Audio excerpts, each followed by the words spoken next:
The Just Lead Advancing Racial Equity Conference, hosted by New Detroit, brought together national and local speakers who provided compelling insights into racial equity and justice. Kari Frazier, Detroit is Different, provides you conversations with some of the phenomenal guests, talking dismantling racism with collaborative solutions.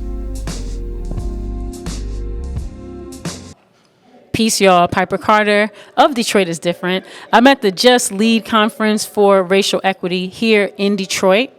And I'm really happy to have been your DJ Peace Pipe, and also a presenter on how we are going to do things way better moving forward. Check, mic check. Detroit is Different here at the Just Lead Conference with New Detroit, and here with someone of the Detroit is Different family that just finished presenting. Piper Carter, how are you? I'm great.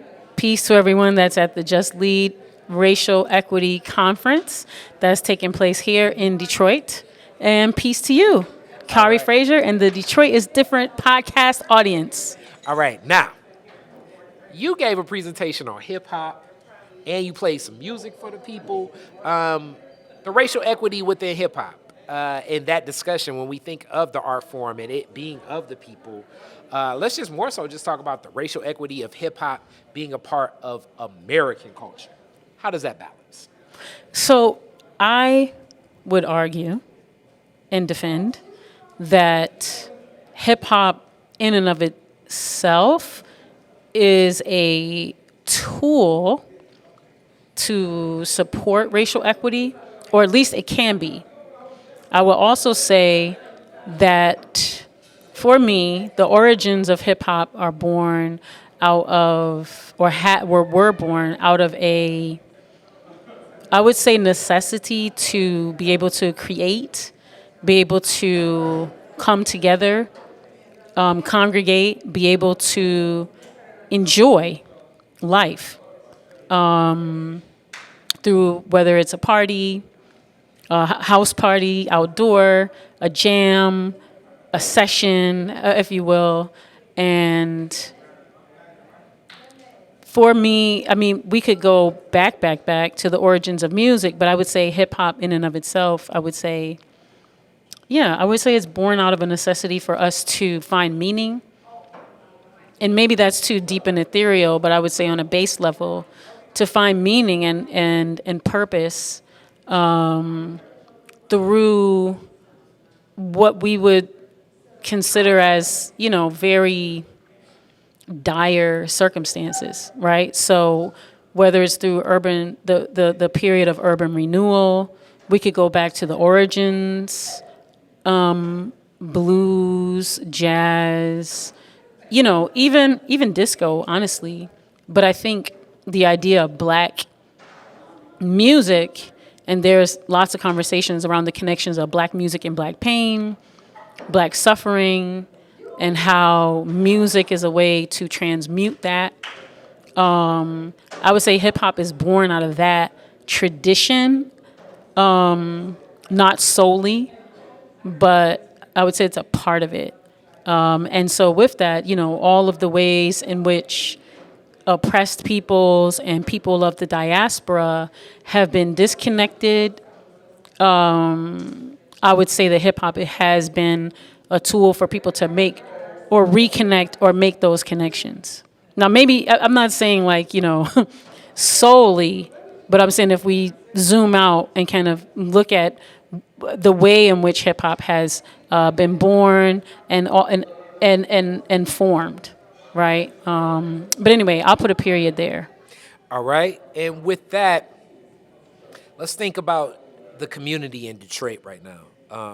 Racial equity. What are the substantive steps that you see with a lot of your organizing that you think that many organizations, businesses can take to truly empower the community where we can feel that racial equity?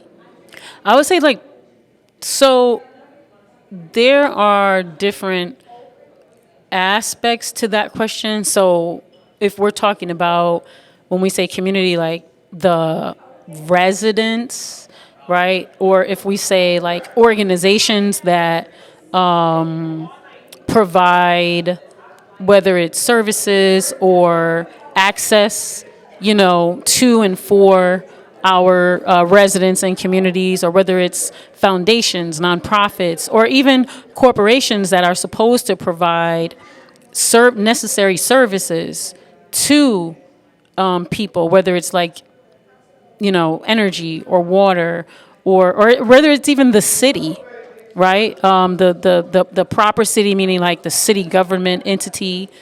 I think that if it's on an infrastructure and structural level, that folks like that should be attending this kind of conference so that they can learn, right? So that they can be in sessions to learn how to do things better. I would hope that that I saw a lot of people that are even invested in this, or organizations or corporations that are invested in this conference, right? I would hope that entities are also dismantling through doing their own internal trainings and hiring organizations like New Detroit to train their staff and train their administration, or train their so-called leadership, and all the folks involved, so that we can all understand what racial equity is, and think about ways that we're going to actively dismantle it. So that's learning about learning about redlining, right? Learning about the disinvestment, and really having honest and transparent conversations about how are these institutions and spaces perpetuating and continuing this tradition of racial capitalism, or racialized capitalism, racialized disinvestment, right? And what are the ways in which those people that are there are just continuing these systems of oppression? And further than just looking at what does that look like, look at the specific policies that are in place, procedures and policies that are in place that need to be changed, that need to be transformed, or need to be taken down and dismantled, because they know they don't serve people. They don't serve anyone, right?